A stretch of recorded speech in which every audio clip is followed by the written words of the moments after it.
오늘은 뭐 그냥 그 불교를 하면서 제 생각에 그 왜 그렇게 어려운 것만 하는가 하는 생각을 하실 것 같아가지고 그 한번 그 맥락을 한번 왜 우리가 이걸 하는지를 제가 한번 생각을 해보고 한번 그 앞부분을 좀 그래서 적어봤습니다. 뭐 우리가 뭐 불교도로서 뭐 당연히 그 붓다의 가르침을 따르면서 또 붓다의 가르침의 전제가 되는 윤회와 업소를 믿으면서 우리는 그럼에도 불구하고 유의미한 삶을 만들려고 전부 노력을 하고 있습니다. 뭐 당연히 삶의 목적이 뭐냐고 물었을 때 당연히 누구나 행복이라고 생각합니다. 달라이라마 존자께서도 그래서 행복의 기술이라고 하는 그 텍스트에서 그래서 불교는 행복을 가리키는 거라고 어떻게 행복하게 살 수 있는지를 가리키는 거라고 말씀하셨으니까요. 뭐 그리고 또 모든 사실 철학자라고 불리는 사람이나 혹은 모든 문학자들도 마찬가지겠지만 다 행복한 삶을 행복을 인간의 삶의 목표라고 했던 건 뭐 틀림이 없을 것 같습니다. 문제는 이 행복이라고 하는 게 전부 각각 사람들이 행복이란 말할 때 각기 다른 생각을 갖고 있다는 거겠죠. 그래서 우리가 그 앞에 진정한 혹은 참된이라고 하는 형용사를 붙이겠지만 그래서 우리가 가상의 행복과 구별하는 거겠지만 말입니다. 하여튼 어쨌든 우리는 뭐 크게 행복을 추구하고 그 다음에 행복이 또 진정한 행복이라는 것이 진리의 뭐 진리라고 하니까 뭐 하지만 뭐 사성제도 진리라고 하니까 이 진리에 의거한 삶을 살아갈 때 참된 행복이 나올 수 있다고 믿고 또 이러한 것들이 소위 덕 있는 삶, 유덕한 삶 속에서 실현될 수 있다고 생각을 하니까 이것들이 같이 묶어서 한번 생각해 보겠습니다. 네, 그 불교는 행복이 불교에서 말하는 행복이 무엇인가 누구나 다 알고 있으니까 그래서 열반이겠죠. 그렇지만 그 열반이라는 말 들을 때 불교도들은 당연하게 생각하지만 일반인들 경우에는 그렇지 않을 것 같습니다. 열반이라고 할 때 감이 안 오니까요. 그래서 뭐 우리는 그 행복을 말할 때 오히려 고대 그리스 철학자인 아리스토텔레스가 말했던 아리스토텔레스가 윤리학에서 말했었던 에우다이모니아라는 말을 보통 많이 하곤 합니다. 이것은 곧 인간적 선함을 의미한다고 합니다. 그래서 그것은 우리의 영혼이 최고의 덕과 일치하게 행하는 것을 에우다이모니아라고 했죠. 그래서 양심의 소리라고 뭐 하기도 옛날에 어렸을 때 듣기로는 양심의 소리라고 하는 말로서 듣기도 했습니다. 어쨌든 간에 그러한 양심의 소리에 따라서 선을 행하고 그리하여 그 선이 인간이 말하는 낮은 덕이 아니라 최고의 선과 일치하게 행동할 때 그때 최고의 행복이 이루어진다라고 말했으니까 분명히 아리스토텔레스도 물질적인 행복을 말하는 건 당연히 아닐 것 같습니다. 그래서 이러한 진정한 행복이야말로 우리가 갖고 나가는 삶의 피크겠죠. 누구나 갖고는. 그리고 이러한 삶의 정점은 당연히 윤리적인 소위 공동체적 의미에서 윤리적인 삶 그리고 한 걸음 더 나가서 우리가 믿고 우리가 진리라고 생각하는 정신적 성숙 속에서 발전한 사람의 특징이라고 하는 것을 누구도 부정하지 않을 것 같습니다. 뭐 불교도 이 점에 대해서 누구도 부정하지 않을 것 같아요. 뭐 윤리적인 삶을 우리가 세속제적 가치라고 한다면 정신적 성숙 과정, 자신과 남을 성숙하게 해주는 과정이야말로 그야말로 승리적 과정 속에서 이루어질 수 있다고 생각하니까 이런 것을 추구하는 사람들이야말로 진정한 행복을 추구하는 사람들이라고 생각을 할 수 있을 것 같습니다. 그리고 불교의 장점은 혹은 아리스토텔레스도 그렇지만 이것은 사실 우리가 말하는 종교와는 상관이 없습니다. 그들이 말하는 서구에서 말하는 종교는 굉장히 협소한 의미일 거겠죠. 오히려 불교나 인도에서 말할 때 그것은 신의 유무와 상관없이 유신론자나 무신론자나 상관없이 누구나 그 삶의 준칙으로서 받아들여지고 행동의 원칙으로 삼을 만한 것입니다.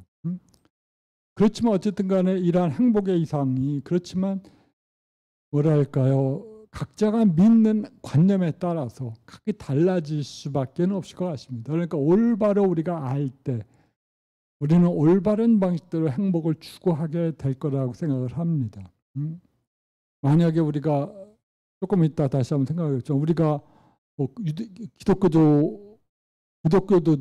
기독교들의 경우를 본다면 기독교인들도 사실은 제가 감동받았던 것 중에 하나가 그들은 삶에서 두 가지만을 추구한다. 하나는 신을 추구하는 것이고 신과 가까이 가는 것이고 또 하나는 이웃을 사랑하라라고 하는 그 예수의 말 아닙니까?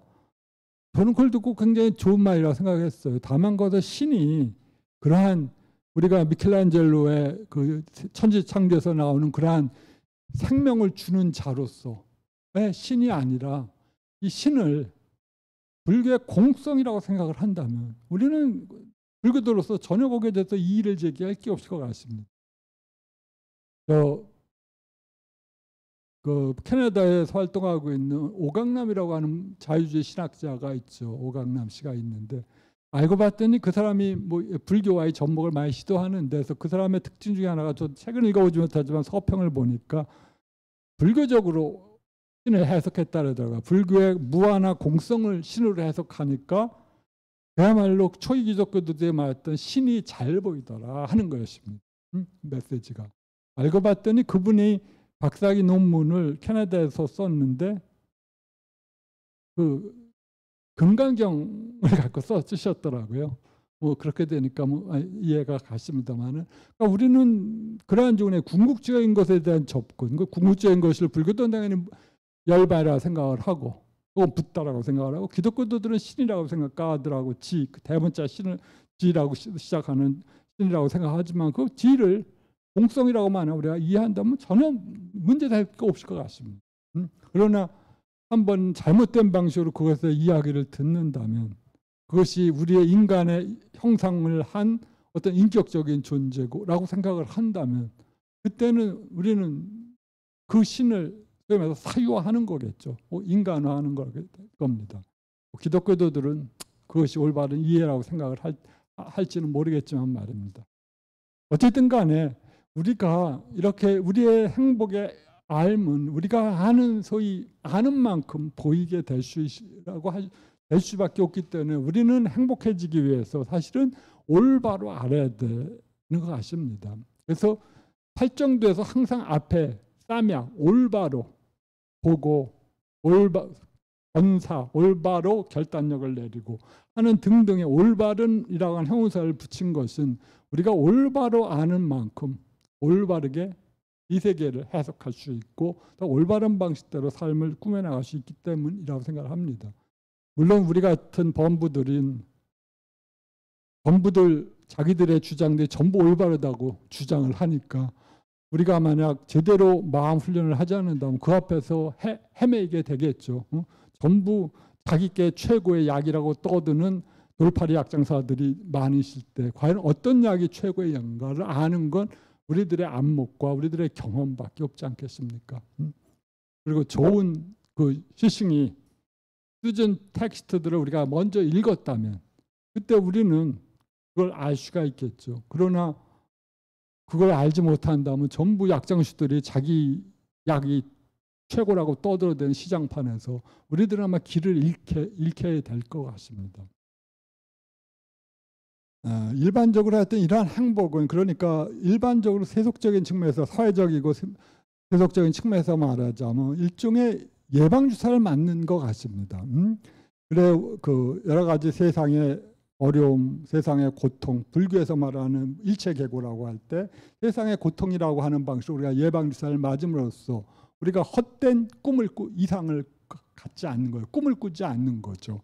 그러면서 우리의 인풍주사, 예방주사를 맞으면서 우리가 심신을 더 건강하게 발전시킬 수 있는 그러한 균형 잡힌 체계로 나아갈 수 있도록 할 수 있고 따라서 번뇌나 욕망에 그야말로 그 번뇌나 욕망이라고 하는 불교는 그걸 악마라고 말을 합니다. 그 악마의 선악에 떨어지지 않는 거겠죠. 그런데 그 악마는 결국 우리 자신이 마음이 만든 것입니다. 또 다른 세계가 있는 것, 악마가 있는 것이 아니라. 뭐 이러한 행복을 위해서는 따라서 뭐 아리스토텔레스가 말하시 중용의 태도라고 말하듯이 역시 뭐 평온한 정서적인 태도, 그 다음에 정서적 안정감, 그 다음에 명료한 이해력이 바탕이 돼야 될 겁니다. 너무나 상식적이겠죠. 그러한 것이 바탕이 될 때 우리는 그쪽을 향해 나아갈 수가 있습니다. 물론 이것이 충분 조건은 아닙니다. 다만 필요 조건이겠죠. 이러한 우리들 그리고 이러한 태도가 소위 말해서 이렇게 썼지만 사실 이것이 불교식으로 말하자면 소위 그 개정해입니다. 평온한 태도, 계를 지킬 때 평온한 태도를 갖고 있지 않겠습니까?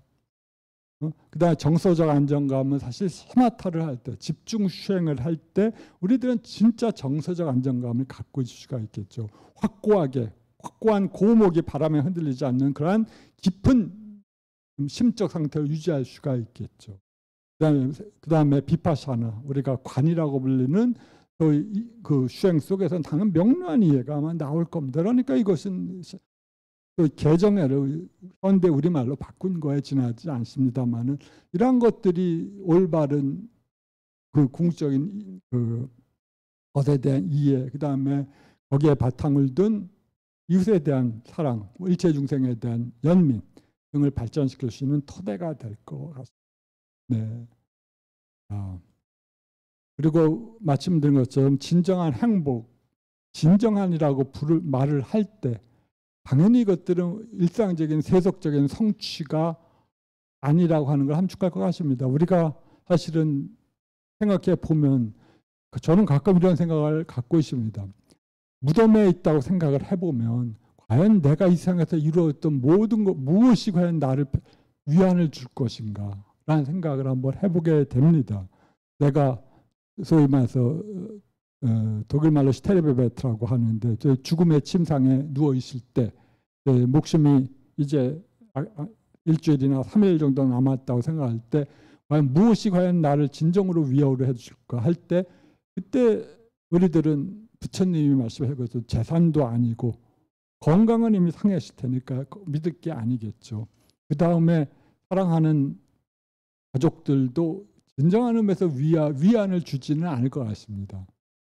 물론 삶의 방패맞이, 이 유한한 삶 속에서 나를 보호해 줬던 그러한 울타리라는 점에서 굉장히 그 의미가 있지만 만약 내가 죽음이라고 하는 것, 궁극적인 그 소멸 앞에서 무엇이 나를 유의미하게 만들 때 붓다는 뭐라고 말씀하셨죠? 일단 너희들의 믿음과 너희들의 행위, 업이 너희들에게 도움이 될 거다라고 너희들을 보호해 줄 거다라고 생각했습니다. 그리고 올바른 이해가 그걸 보장해 주겠죠. 저님도 다른 사람들처럼 많은 재산을 가지고 우리가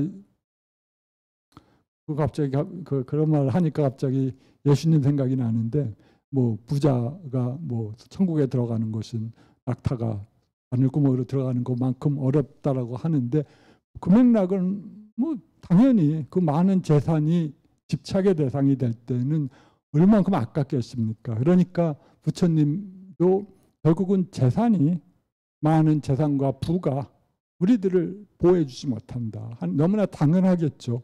재산을 갖고 천국으로 혹은 죽음의 세계를 넘어갈 수는 없을 테니까.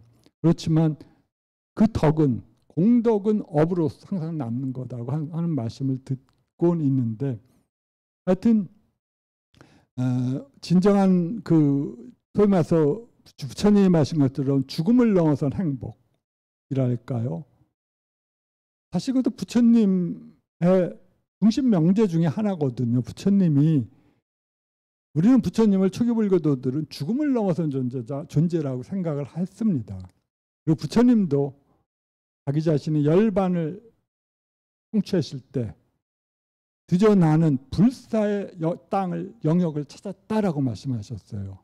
아므리타 빠다, 감노성이라고 불려지는 그것입니다. 즉 불사의 성을 발견했다. 즉 이 나는 더 이상 죽지 않는 것, 즉 다시 태어나지도 않고 또 죽지도 않는 그러한 영역을 발견했다라고 말씀하셨으니까요. 근데 하여튼 그러한 그 일상적 삶이 전부 죽음 앞에서 파괴된다고 하더라도 파괴되지 않고 남아있는 것이 아마 저는 진정한 행복이 아닐까 생각을 합니다. 그때 그 진정한 행복은 당연히 우리가 했던 선한 태도, 부드러운 온유한 감정 등등의 바탕을 둔 우리들의 행위들, 그리고 올바른 이해 자체도 붓다는 우리가 그걸 갖고 간다고 생각했던 것 같습니다.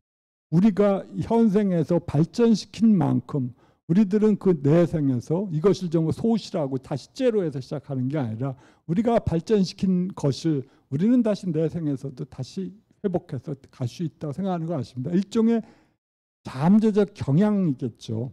그것들이 사라지는 게 아니라 우리의 의식의 흐름 속에 경향성으로서, 그러니까 물살이 흘러가는 어떤 방향을 갖고 있는 것처럼 우리들이 행했던 어떤 심리적 경향성은 우리가 진리에 대한 마음을 계속적으로 발전시켰다면 그러한 그 경향, 그것이 경향으로 남아서 다음 생에서도 연결돼 갈 수 있다고 생각하는 것 같습니다. 좋은 태도로서.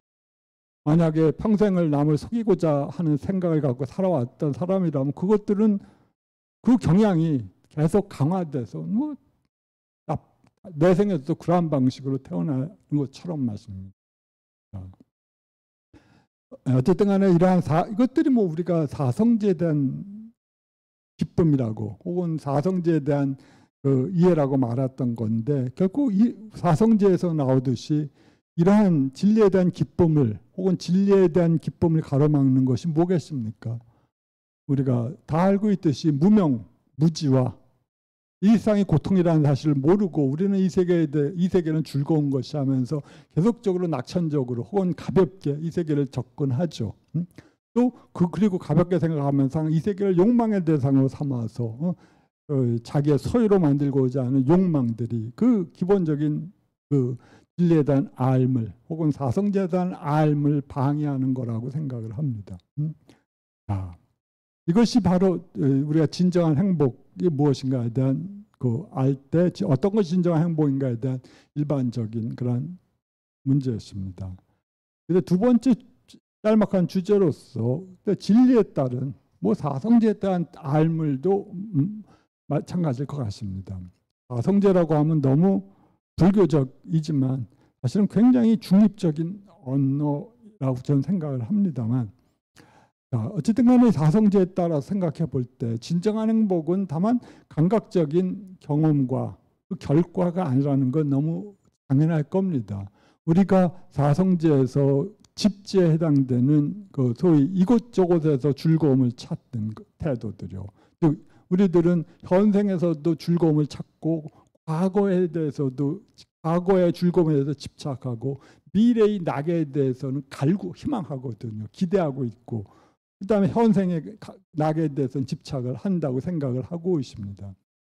그래서 과거, 현재, 미래의 모든 욕망의 대상을 전부 자기의 거기에 대해서 갈구하는 태도가 우리들이 갖고 있는 기본적인 중생들이 갖고 있는 태도라고 말을 했는데 그러한 것 그래서 우리들은 그것을 뭐 욕망의 대상, 재물이면 재물, 혹은 성적 욕망의 대상으로서의 어떤 다른 대상들 또는 조금 더 나아가서 부처님은 재생에 대한 욕망도 역시 여기에 포함시켰습니다. 더 좋은 세상에서 태어나려고 하는 갈망도 좋은 세상에서 우리는 언젠가 업에 따라서 업이 당연히 그쪽으로 인도하니까 가지만 좋은 재생에 대한 갈망이 지배적이라면 그것도 부처님은 그렇게 긍정적이라고 생각하지 않았습니다.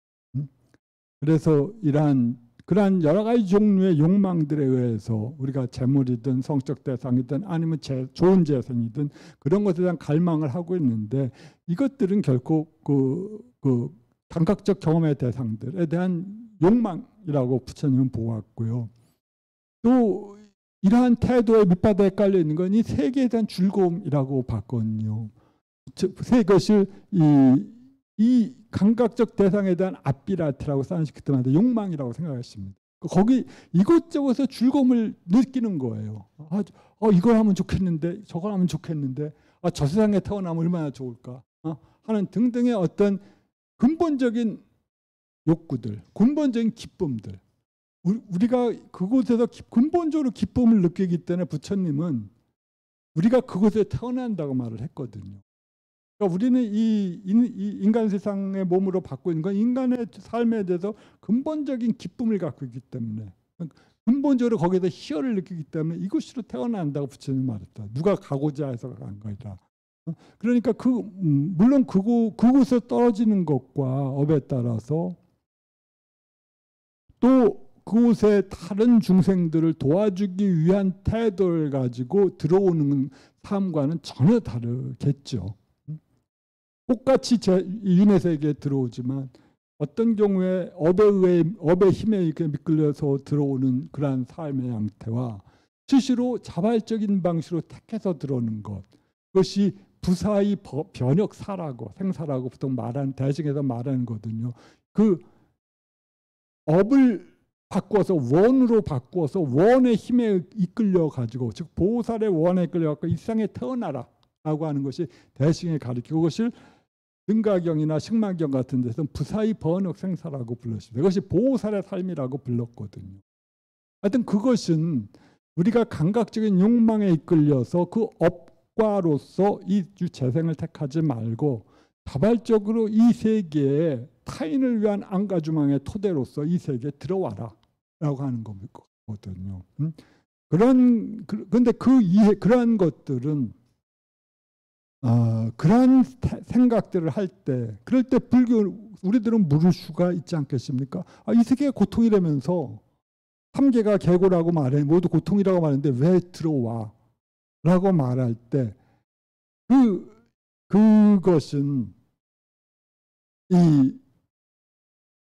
예수가 그렇게 말하듯 이웃에 대한 사랑이라고 소박하게 말씀하신 것처럼, 그리고 부처님은 일체 중생에 대한 연민이라고 말씀하신 것처럼, 이러한 태도가 바로 구제론적인, 우리 자신을 구제하고 우리 자신을 성숙시키고, 그러니까 타인을 성숙시키는 것이 나 자신을 성숙시킨다고 하는 태도거든요.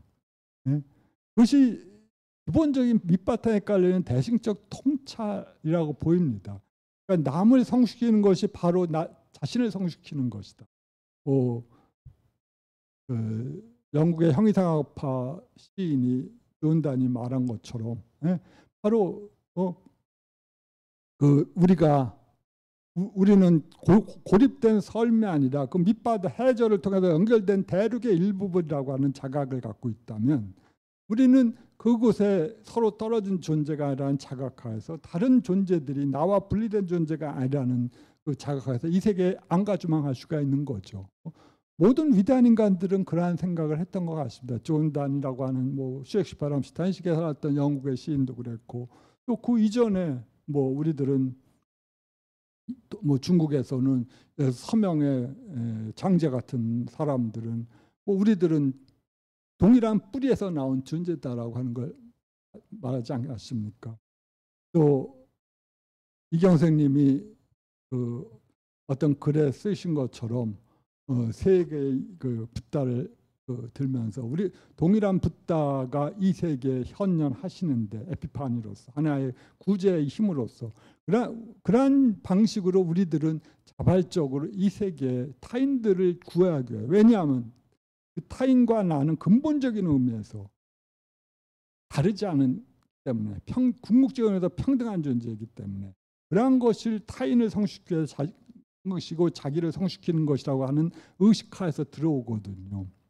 아마 이것이 우리가 달라이라마 존자께서 그렇게 좋아하시는 입보리 행론에서 샨티데바라고 하는 시인이 그렇게 말하고자 하는 그 메시지라고 생각을 합니다. 어쨌든 간에 우리들은 이 진정한 행복이 진리에 따른 삶이라고 하실 때, 진정한 행복이 바로 보살의 구조론적인 어떤 임무들을 자각할 때, 그리고 그러한 자각에서 나온 것일 때 진정한 성취감을 맛보고, 그러한 진정한 성취가 우리를 진정한 기쁨으로 이끈다라고 생각하는 것 같습니다. 항상 그런데 우리가 여기서 꽃같이 성취지만, 우리가 여기서 말하는 것은 일상적 성취 혹은 자연과학적 진리는 아닐 것 같습니다. 너무나 이것은 그 잘 말해주고 있고 너무 많이 회자되기 때문에 좀 식상한 감이 있어갖고 저도 거의 말을 하지 않았는데요. 그러나 지금 우리 시대에 있어서 가장 큰 위험은 이러한 자연과학적 진리에 대한 맹목적인 수용인 것 같습니다. 뭐 이것은 예를 들어 자연과학 지식, 우리가 지식이 인간을 해방한다. 알미 너희를 자유롭게 하리라처럼 부들교도 똑같이 너의 올바른 이해가 너희를 자유롭게 하거든. 진리에 대한, 가성지에 대한 너의 알은 이 세계에서 이곳저곳에서 욕망을 프로젝트하는, 추구하는 너의 욕망, 너의 그 별도는 없는 그 행동을 스톱하게 하고, 그러면서 올바로 너희들이 행동하게끔 할 거다라고 부처님께서 말씀하신 것처럼, 그야말로 알미 우리를 행복하게 혹은 알미 우리를 자유롭게 만드는 거거든요. 그런데 이것을 우리가 자연과학자들에게 대입해 봅시다. 과학자들, 자연과학적 지식을 머릿속에서 안고 있는 과학자가 더 행복한 것은 아니라고 누구도 알고 있지 않겠습니까? 참 그러면 이들에게서는 알미 그들을 자유롭게 만들어주지는 않는 것 같거든요. 그렇다면 분명히 붓다나 예수가 말했던 그런 위대한 종교적 지식인이 말했던 그 말이 틀렸다고 봐야 되는데, 우리들의 직관은 그렇다고 믿지 않거든요. 우리들은 그들이 붓다가 말한 바가 더 낫다고 하는 것들을 단순히 그것이 붓다의 말이기 때문에 옳은 게 아니라 우리 직관적으로 그렇게 느끼고 있습니다. 다. 그러니까 과학적 지식을 많이 알고 있는 과학자들이 더 행복한 거 아니겠죠. 우리들이 알아는 뭐예요? 시간의 역사에 쓴 그 유명한 그 불행한 그 과학자들조차 그 결코 행복한 건 아닐 테니까요.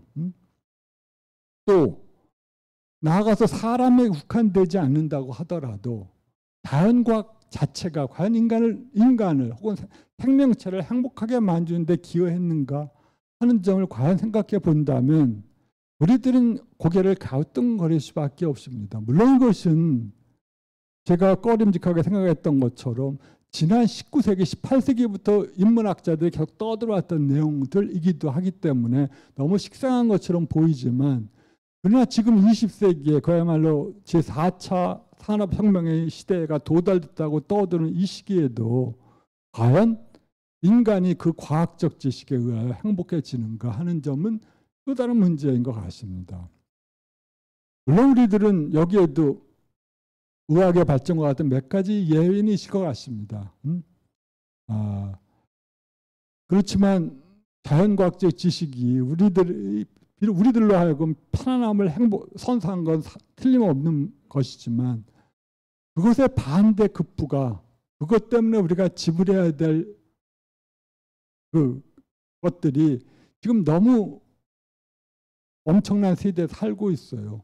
우리들이 편안함을 대가로 봤던 것들, 자연에는 공짜가 없다는 것처럼 우리들은 CO2를 배출하고, 그리고 우리들은 플라스틱을 사용할 때 미세 플라스틱을 우리들은 먹고, 또 우리들은 그 순환 구조 때문에 우리와 전혀 다르다고 생각하는 수없이 많은 어류들이 고통받고 있는 것을 보면서, 그러면서 또 하등 죄의식을 갖고 있지 않은 세상에 살고 있어요.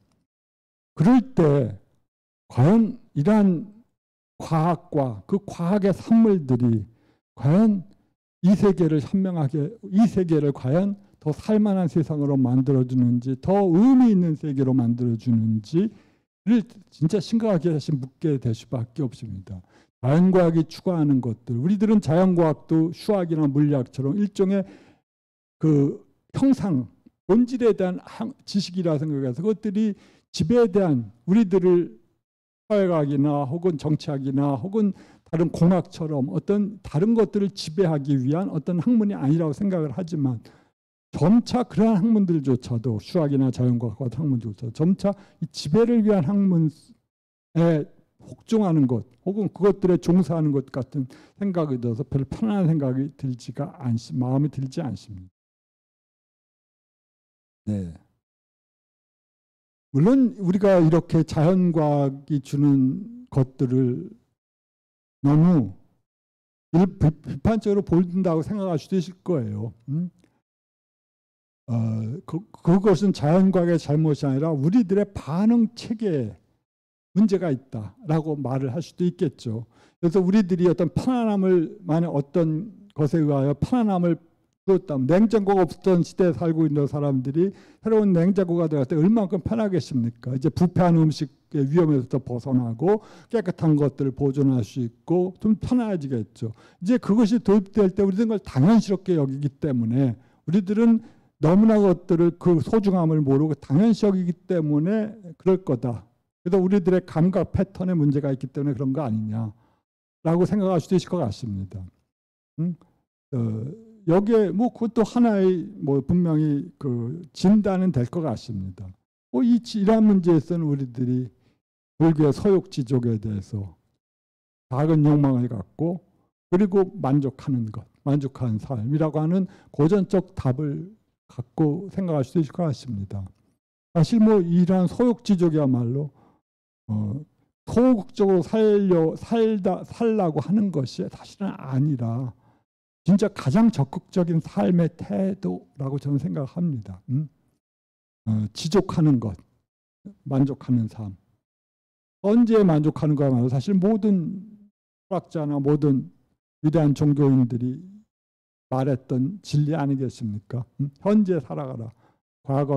과거에 더 연착하지 말고 미래를 기대하지 않고 현재를 살아가는 태도야말로. 그런데 그게 지족이 없으면 그게 가능하지 않지 않겠습니까? 어떤 면에서 과학적 지식이라고 하는 것은 말씀드린 것처럼 대부분 무엇을 알므로써 그것들을 이용해서 다른 것들을 지배하고자 하는 그 기본적인 욕구가 깔려 있습니다. 그렇지만 그러한 도구적 지식이 본원적인 행복과 거리가 있다는 것이 우리의 직관일 겁니다. 왜냐하면 우리들의 직관은 우리들이 언젠가 그 지배와 지배당하는 것의 그 슈란 구조 속에서 언젠가 그 피지배의 구조 속으로 들어갈 수도 있고, 거기서 우리가 원하지 않는 불쾌한 경험을 할 수 있다는 걸 알기 때문에 그럴 거라고 생각을 하거든요. 또 어떤 점에서 이 지배욕이라고 하는 것, 권력욕이라고 하는 것이, 권력의 의지라고 하는 것이 사실은 약물 중독처럼 계속 우리로 하여금 더 많은 것을 원하게 하고 따라서 결국 만족하지 못하는 그런 삶의 태도로서 나아가게끔 하는 것 같습니다. 마약을 향하는 사람이 처음에는 조그마한 것 갖고도 만족하지만 좀 더 만족하지 못하고 더 큰 그 강도의 마약을 해야지 꽃 같은 쾌락의 정도를 느끼고 도파민이 그래야 활성화되고, 그렇지만 어느 정도가 지나면 신체 구조각을 견뎌내지 못하기 때문에 파괴되지 않겠습니까? 그런 것처럼 이 쾌락이나 권력의 의지는 꽃 같은 것 같아요. 그러니까 이러한 것들의 봉사, 이러한 것들을 발전시키는 데 봉사하는 그 도구적 지식이 우리의 삶의 행복과는 무관하다고 하는 것 생각이 다시금 계속 들게 됩니다. 그리고 우리가 이것을 다른 존재들, 우리가 대승불교도로서 다 원하고 있는 다른 중생들과의 공존, 그리고 오히려 나보다 그들의 성숙을 위해서 안가주망하라고 권하는 대승의 윤리의 관점에서 볼 때, 이러한 도구적 지식은 중생생관과 기세관 등 모든 환경세계를 지배 대상과 이에 대한 착취 대상으로 여기기 때문에 이러한 관계 속에서 과연 진정한 행복이 자리할 수는 없을 겁니다. 뭐 지배하면 그때는 좋겠죠. 그렇지만 내가 항상 주사위를 굴 때 6개의 숫자를 잡으라고 하는 법은 없지 않겠습니까?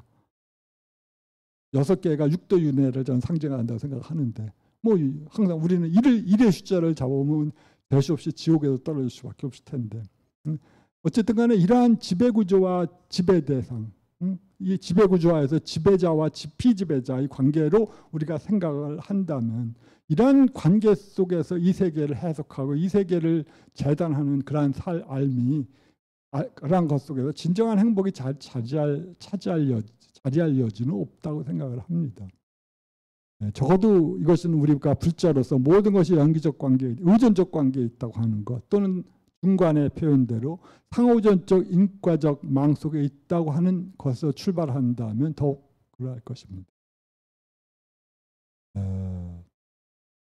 따라서 가장 중요한 것은 이런 진리는 우리가 일반적으로 이해하는 과학적 지식에 의해, 과학에 의해서는 설명될 수도 없다고 생각을 합니다. 과학은 외부 대상, 외부 세계를 탐구하지만 또 양보해서 일종의 형상의 지식, 본질적 알을 추구한다고 하는 걸 인정한다고 하더라도 그 본질적 알은 현재 자연과학자들의 머릿속에서는 지배적 구조와 일치하게 된 것 같습니다. 이것은 조금만 더하면, 그러나 내가 본질적인 사물의 구조를 이해하면서 나는 이것을 조금만 바꿔서 물건을 만들어서 그것을 팔아먹으면서 내가 부자가 될 수 있어라고 하는 의식이 지배적일 것 같습니다. 혹은 그러한 지배적인 경향이 그러한 의식이 지배하는 세계 속에 우리는 살고 있는 것 같습니다. 따라서 인간 본성에 대한 문제보다 행복한 삶에 더 절실히 요구되는 것은 없어 보입니다. 이것이 인문학이든 아니면 새로운 차원에서 구제학으로서 윤리학이든 아니면 종교학이든 아니면 불교든지 그것이 더 필요한 것인 것처럼 보입니다. 따라서 여기서 우리들은 고전적인 표현을 빌어서 지식이 아니라 이 세계에 필요한 것이 지혜로운 삶이라는 너무너무 낡았기 때문에 상투적인 표현이기 때문에 제가 그렇게 싫어하지만, 그러나 생각해 보면 이 시대에 필요한 건 그러한 다시금 지혜인 것 같습니다.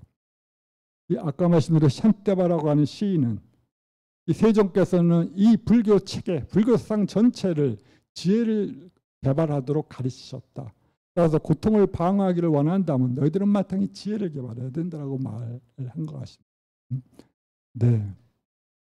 혹은 이것이 이런 위계적 구조라고 한다면 지배의학, 본질학, 그다음에 지혜로운 삶, 우리는 최소한 이 지혜로운 삶의 중요성 하에서 이러한 이로움을 위한 소위 도구적 지식도 발전시켜야 되고, 또는 그 본질적 암도 만들어 발전시켜야 될 거라고 생각합니다. 그것 없이 우리들의 삶은 행복해지기는커녕 오히려 역으로 더 불행해질 수밖에 없는 세계 속으로 빠져들어갈 수밖에 없을 것 같습니다. 네. 그다음 세 번째, 네. 약간 좀 제가 요새 하지만 제가 약간 좀 황당한 데가 있어가지고 요새 이렇게 스마트폰을 갖고 쭉 보면 이 외계 생물체 얘기를 많이 하더라고요. 그런데 거기서 얘기를 하는데 거기서는 그 외계인들 요새 미국 국방부에서나 나사에서 관심을 갖고 있다고 하지 않습니까? 그것이 풀어야 될 중요한 과제라고 생각하는데, 왜냐하면 갑자기 이게 초속 1000km로 날아가는 우주선을 갖고 있는 문명이 분명히 확인되지 않은 걸, 우리들의 과학 지식으로 확인되지 않은 그 문명을 갖고 있는 것들이 지구를 침범한다면 어떻게 되겠어요? 그러니까 내가 굉장히 그걸 해서 하는데, 저는 거기에 대해서는 굉장히 하여튼 긍정적인데 혹은 낙관적인데, 그러한 고도의 문화를 가진 민족, 문화를 갖고 있는 생명체가 있다면 당연히 이 무한한 우주에서 당연히 저는 무시 많을 거라고 생각합니다. 불교에서의 그 천신들의 체계를 보면 엄청나게 많을 것 같아요.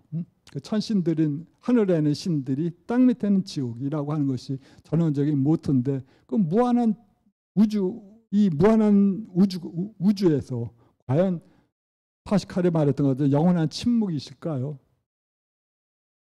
저는 무한한 우주에서 무수히 많은 존재들이 무수히 많은 방식으로 문화를 발전시켰고, 그때 성공한 문화를 갖고 있는 존재들은 분명히 환경과 다른 존재들과의 공존의 이슈를 터득해 한해서 자기들의 문화가 발전했을 것 같습니다. 그렇지 않으면 이 우리들의 문화도 인간의 문화도 더 이상 극복하지 못하거든요. CO2의 위험은 누구나 다 알고 있고 또 다른 존재들, 다른 인간 존재들과의 공존의 노하우를 우리가 진정으로 그 지혜로서 해결해 나가지 못한다면 인류 문화가 직면한 것은 사실 파괴밖에 없지 않겠습니까? 우리들은 단지 그 파괴가 우리 자식 세대에서는 일어나지 않기를 많이 바랄 수밖에 없거든요. 일반인들 경우. 근데 과연 그것이 가능할지도 모르겠습니다. 하여튼 그런 상황인데 하여튼 제가 생각하는 건 그러한 고도의 발전한 문화를 갖고 있는 거. 단순히 테크닉이 아니라 그들도 똑같은 인류 문명이 지금 직면했던 위험에 똑같이 직면했을 거라고 저는 생각을 합니다. 그것이 똑같은 환경이니까요. 그렇지만 그들은 그것을 공존과 지혜로서 극복해 나가기 때문에 보다 더 나은 문화를 발전할 수가 있을 것 같아요. 그러면 그들이 갖고 있는 멘탈, 심적인 태도는 공격적이 아니라 오히려 도와주는 태도겠죠. 까르마의 법칙이 보편적으로 타당하다면 그들이야말로 까르마의 법칙의 엄격성을 알고 있지 않겠습니까? 그러니까 항상 제가 말씀드리지만 지구 최후의 날이라 해서 외계인이 쳐들어온다고 생각하는 건 저는 서구의 제국주의자들이 남긴 의식 속의 잔재인 것 같아요. 그래서 그걸 전부 노예로 삼고 그거 하는 그런 의식의 잔재인 것 같은데, 그런 폭력성의 잔재인 것 같은데 저는 그렇게 생각하지는 않습니다.